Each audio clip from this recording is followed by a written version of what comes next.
Do you see me? Oh, we see you. No, we don't. No, we don't. Oh, I Do we see her picture? Oh, yes. No. Yeah. Oh, There you are. Hi. Hi. Hi. We have connected. That's perfect. Yes, it is perfect. We have a couple of kindergarten classes here at Jungle Jill, and we just wondered if you could tell us a little bit about where you are at and some of the things and animals that you might see when you're there. Well, of course. I am Jungle Jill, and we actually do a traveling live animal show in Arizona. So I'm calling you from Arizona today. We had planned on being outside, but I have to apologize. We have a rainy day in Arizona today, which is very unusual. So we are indoors with a fun desert background, so it feels like we're still in Arizona. Very cool. So we are going to focus on some desert animals today, so of all different kinds. Some of them do actually come from Arizona, and then a couple fun ones do come from different deserts around the world too. So we're going to talk about some fun things. So we're going to first start our animals with seeing something that comes from Africa, but is a type of animal that we definitely find in Arizona very often. So the first one we're going to see today are a couple of our babies, and they're going to be right down here on the table. So we're going to zoom in a little bit so you can see them a little bit closer. We want to get you guys as close as possible to be able to see them. So these are some African sulcata tortoises, and they're just babies right now. So they're actually going to get a lot bigger than you're seeing. They're going to be about 200 pounds each. But nonetheless, they come from the African desert. We have Arizona desert tortoises here, and they only get to be about 10 inches long. So they're a much smaller tortoise in general, but being a desert dweller, they dig a hole. They go down under the ground in a burrow in order to stay cool and out of the hot sun, because we live where it gets really, really hot sometimes. So being out in the hot sun is not very fun at all. So they're always going to try to seek shade and spend a lot of the daytime when it's hot in their burrow to stay out of the sun. So they're really good diggers. And I want to throw this out there. I don't know if we're going to get much delay, but I want to ask a question to see if anybody there knows the difference between a turtle and a tortoise. Anybody know the difference between a turtle and a tortoise? Yeah. No. Yeah. Jesse. Abigail, I mean. Tortoises are green, and desert turtles, and turtles they are brown. Okay, that's good. So we have a color difference guess, and that is kind of part of it, because their color is different because they live in different places. So, who can tell me where a turtle lives? Who knows? Joe, where does a turtle live? A turtle lives in land, water, and then a burrow. Okay, so we're really close on that. So the turtles do live in water mainly, but then they also do walk on land to move around and go to lay their eggs. But they spend most of their time in the water. But a tortoise, like these and our Arizona desert tortoises, they only ever live on land. They don't ever go swimming. So that also has to do with why they end up being different colors, because they're living in a different environment. They need to be able to hide where they live. Going in their shell, they look like a rock sitting in the desert. So that's how they'll protect themselves, is by using their shell to be able to hide where they live. So it's very important for them to be the color they are because of where they live, being a desert animal.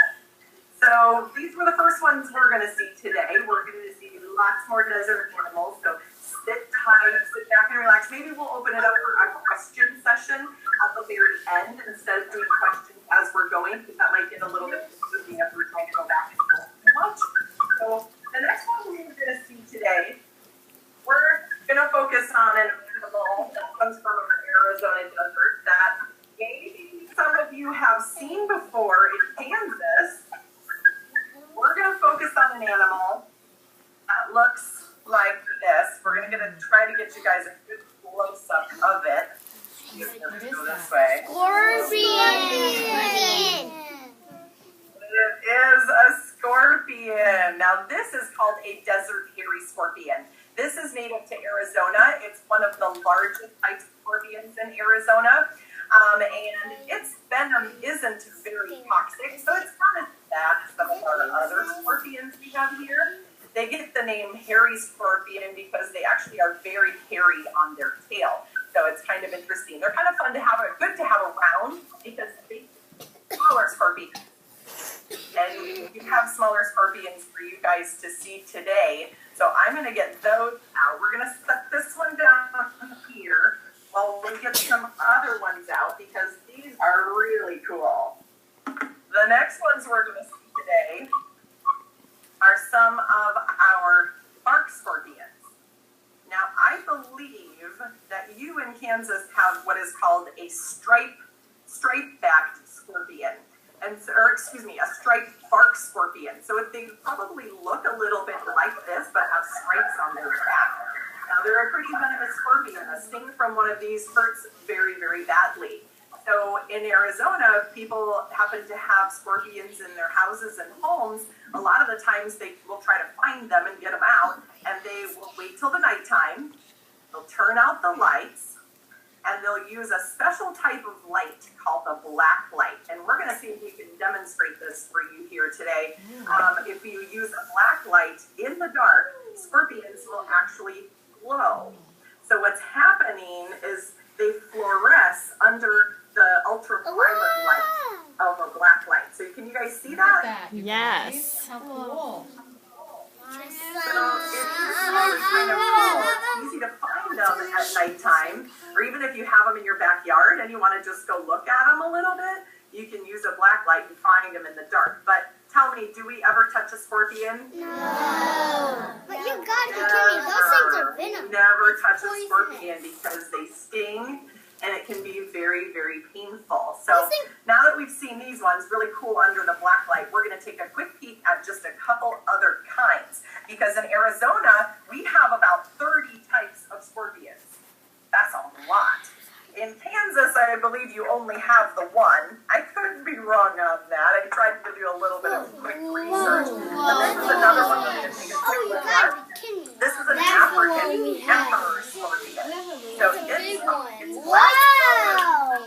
because where it lives in the African forest, it's kind of dark and shaded. So being black in color helps it to hide where it lives in Africa. And it does also glow under the black light, but it glows kind of more of a greenish glow color instead of the bright yellow like our desert scorpions. Now our desert scorpions are kind of a brownish color because they've got to live in the desert where it's brown. So they definitely have to be the color they are in order to be able to survive where they live. So it's very important for them to be those different colors depending on where they live. All right, we got one more to see that is on the little bit smaller side again, but it's a different type of scorpion. This one isn't as bad as far as its venom is concerned as our bark scorpions, but this is called a striped-tailed scorpion, sometimes called a devil. So they are small and brown to be able to hide in our desert where they live. That one's a little bit harder to see because he's kind of trying to attempt to hide under the rock in there with him. So he's a little bit shy, I think, this morning. But we'll do one more time with the black light. There you go. Now you can see him. Do you see him in there? Yeah. That's cool. So if you ever need to find a scorpion, get a black light and you'll be able to find them in the dark. They don't glow in the dark. They just glow under the ultraviolet light of the black light. What are black? All right. So those are pretty cool, but we always want to be careful that we don't ever touch or play with scorpions because they can sting and be very, very painful. All right, so now the next one we're going to see today, we're going to find a type of lizard that actually comes from, that we can find in Arizona, and it's really kind of cool. They do something that helps them to be able to survive where they live. A lot of the times they're found on rocky mountainsides, sitting out on the rocks, basking in the sun. They like to be awake during the daytime, so they'll sit out in the sun and hang out on the rocks. So we're going to see if we can get a good view of him as he comes a little bit closer to you. And he's called a chuckwalla. You guys say chuckwalla? Chuckwalla. funny name, but that's the name they've been given. So being a chakwala, he's going to bask just like he's doing right now, sitting on the rocks on the mountain, soaking up the sun, getting really nice and warm. But he's always watching out for danger around himself. So if anything happens to come over him, he's going to scurry under the rock and find a hiding spot, like a small little crack or crevice in between some rocks and in the hillside. And once he gets in there, he gets in between the rocks and he blows air into his body, or rather he sucks air in, so he kind of just breathes in. And it helps him to puff up his body into the tight little place where he's hiding. That way he's going to be stuck in between those rocks. And any animal that might try to get him out or pull at his tail to loosen him, to get him out, is going to have a really hard time. So he wedges himself in there just by taking a breath in, blowing himself up, and getting real tight in the space that he's hiding in. So that's what chakwalas are known for, in order to be able to protect themselves and hide on the rocky, mountainous desert cliffside. So he's really pretty cool. I don't know if you can see real close. I want to look at the side of his head. You guys see something on the side of his head? I don't know if that's easy or hard to see from the video here. Yeah. Something on the side of his head. There's a little We see a hole. Is there a hole? Yeah. There's a hole. What would a hole be? What's that hole for, you guys? ear. His ears. I have a list. It is his ear, and he has one on each side. So a lot of people wonder what the holes are on the sides of lizards' heads. It's just for him to be able to listen and hear. All right, so we're going to find another animal today in our Arizona desert.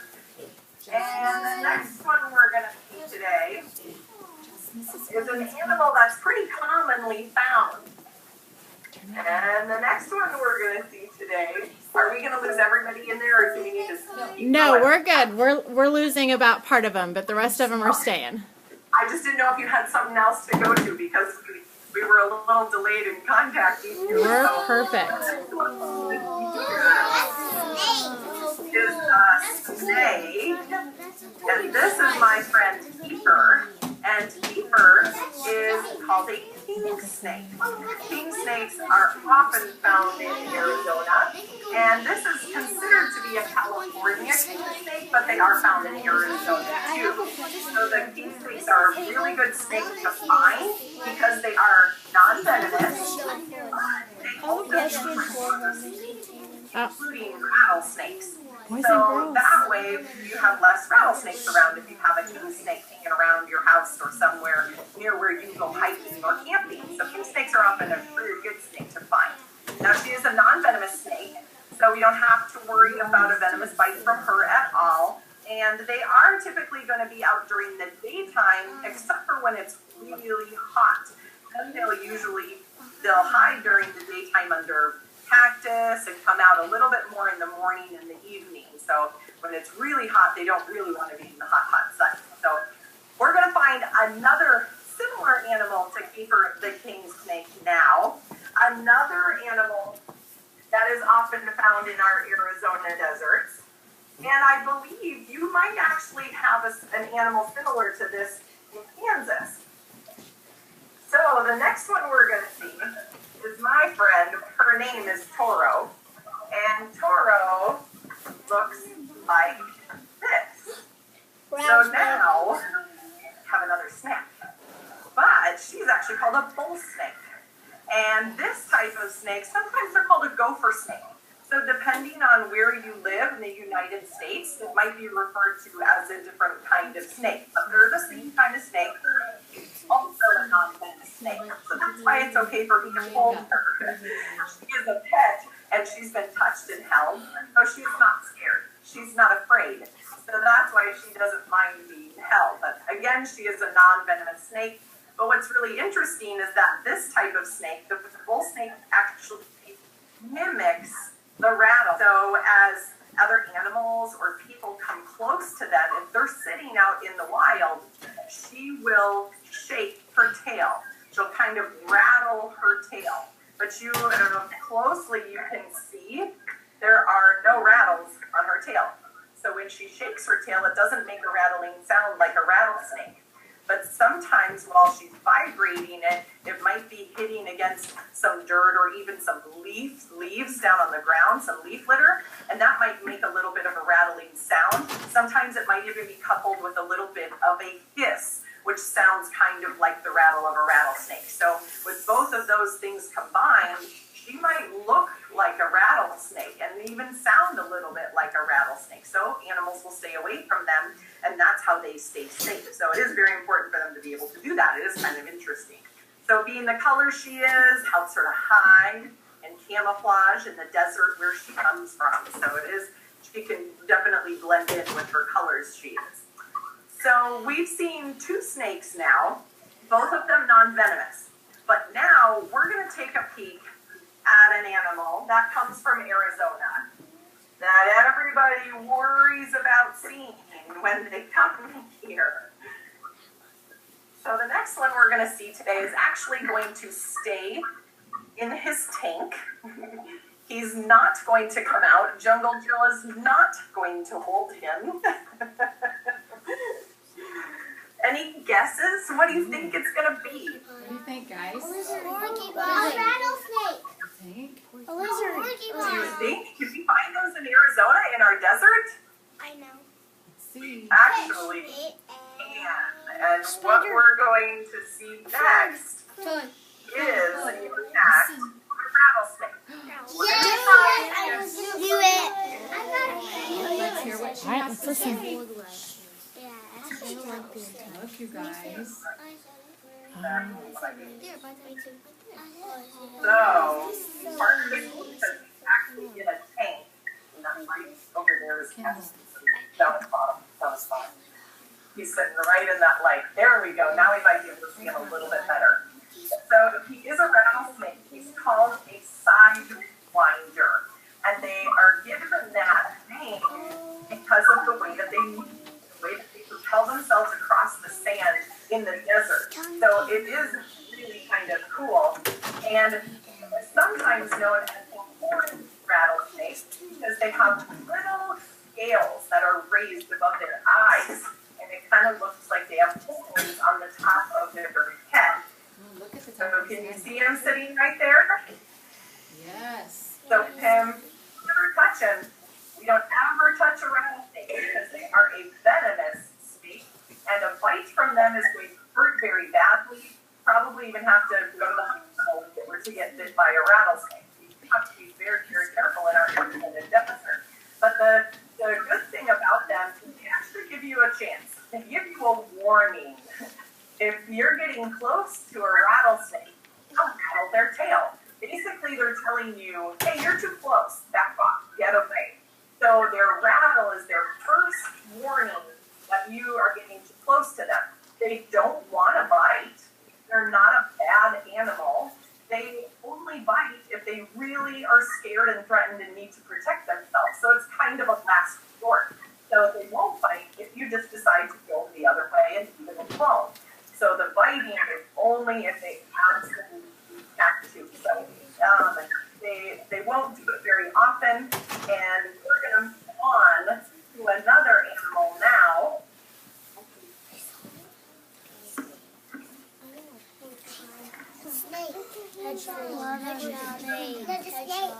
Ooh, look at his tongue. Better now? Yeah. He's sticking out his tongue. That's evil. And he uses his tongue for actually sensing, smelling around. So when he sticks out his tongue, he's trying to locate his food. And usually it's going to be things like small mice and rats, different types of rodents. So that's who's going to be watching out for this rattlesnake coming. Small little animals that are out in the desert. Now you can also see right behind him by the stick. That's actually his matted skin.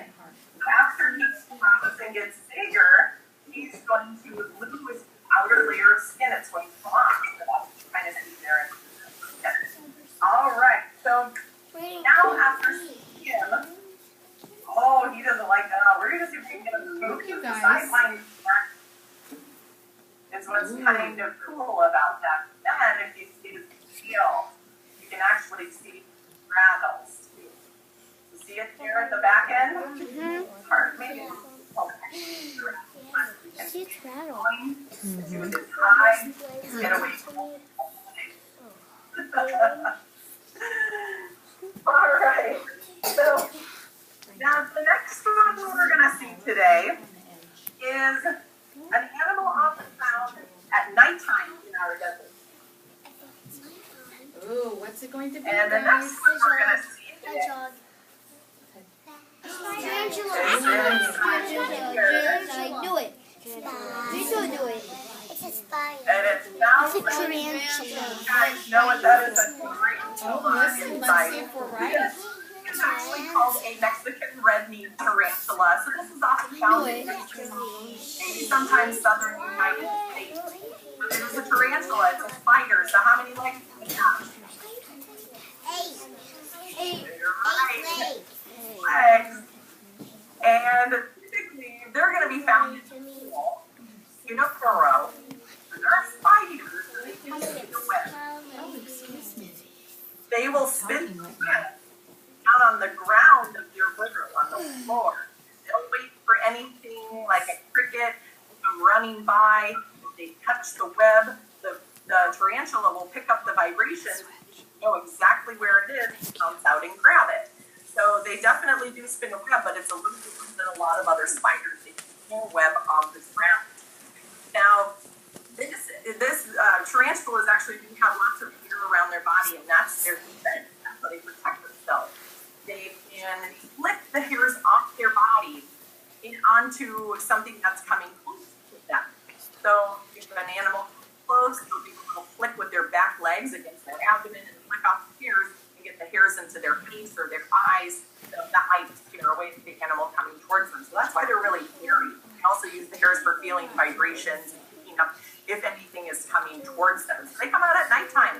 Who knows what we call our nighttime animals? Nighttime. What do we call a nighttime animal? An animal that's awake at night. Wolf. Nocturnal. Good job. Yes, that's right. They're called nocturnal. And a lot of the times in the hot desert where we live in Arizona, a lot of animals are nocturnal because they'd rather come out at nighttime than the daytime when it's really hot. So a lot of our animals are nocturnal. All right, so speaking of nocturnal, we're going to transition to see another friend of mine who doesn't actually come from Arizona, but she looks very similar to an animal we have in Arizona. And she's one of my favorites. So that's why she's going to come on out to visit with us today. So the next one we're going to see today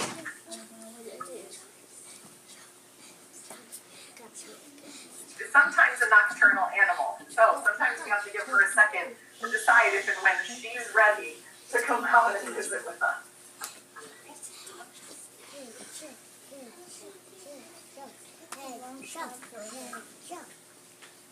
So the next one coming out for us today.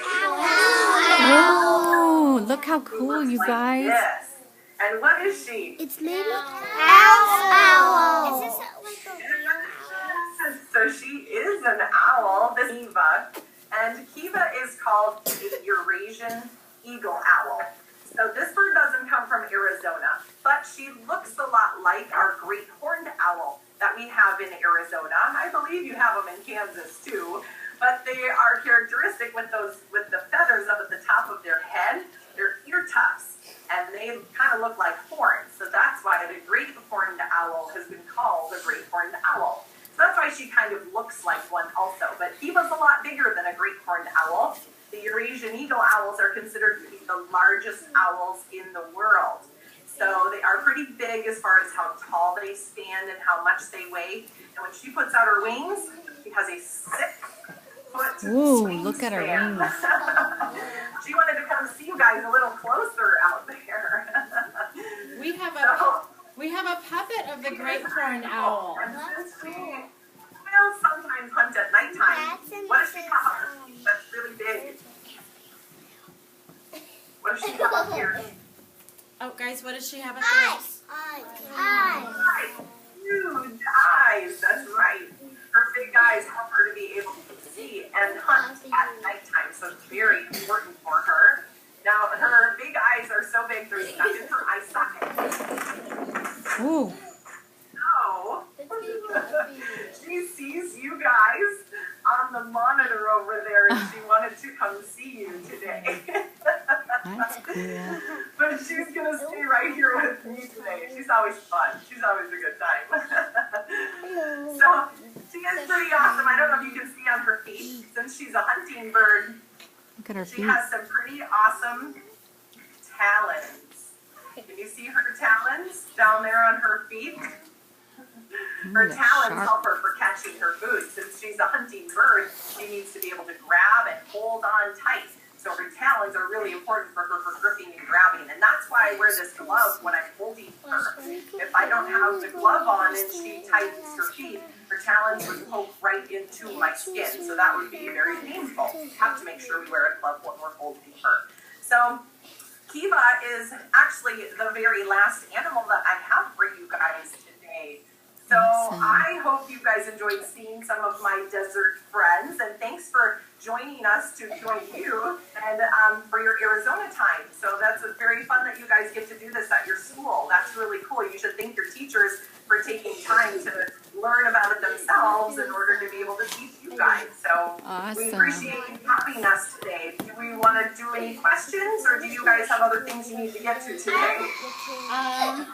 Well, do you have time? Oh, of course. I have time. If you guys have some questions, you can do How about- questions. No problem. Thank you. So, hey guys, how about we do a couple questions and we'll be looking for someone who's sitting on their bottom crisscross.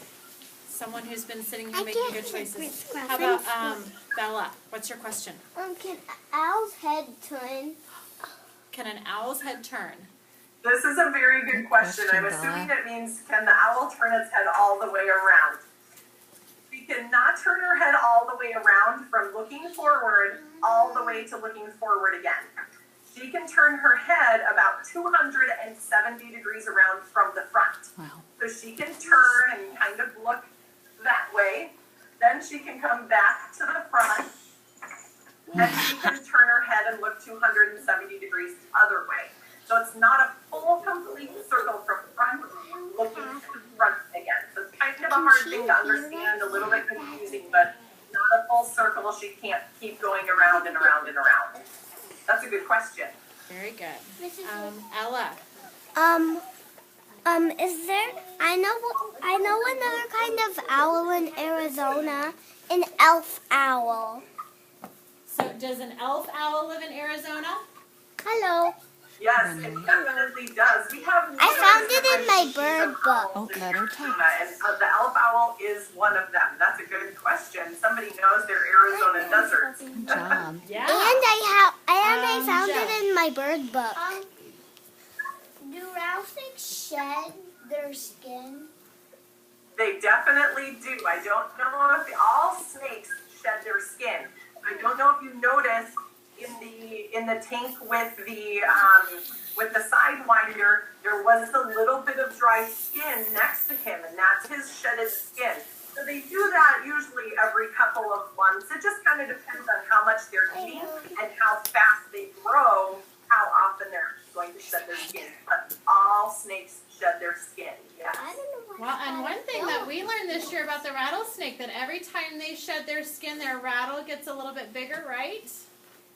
That's correct. That's exactly right. So if you ever see a rattlesnake with lots of rattles, you know that it's probably a pretty old rattlesnake. Yes, that's a really cool interesting fact. I'm going to call on one more boy. What was your question? Does snakes go with the spiders, and does the snakes eat the spiders? Oh, do snakes eat spiders? The snakes usually do not eat spiders, but there's always an exception to the rule. Some of them might occasionally eat a spider, but usually they're hunting larger things like that, larger things than spiders. It depends on the type of snake, though. But the ones you saw today, they don't eat spiders. Well, we actually saw a little rattlesnake at our house when I was getting ready by my mom. So she ran inside to get me, and I was going to shoot it with a gun, and no, I missed it. Well, that's always a job to leave for mom and dad, right? To take care of the snakes. Well, Jungle Jill, thank you so much for your time today. Yep, thank you, You're Snakesy. welcome. I appreciate you having us. It was fun to Bye. Bye.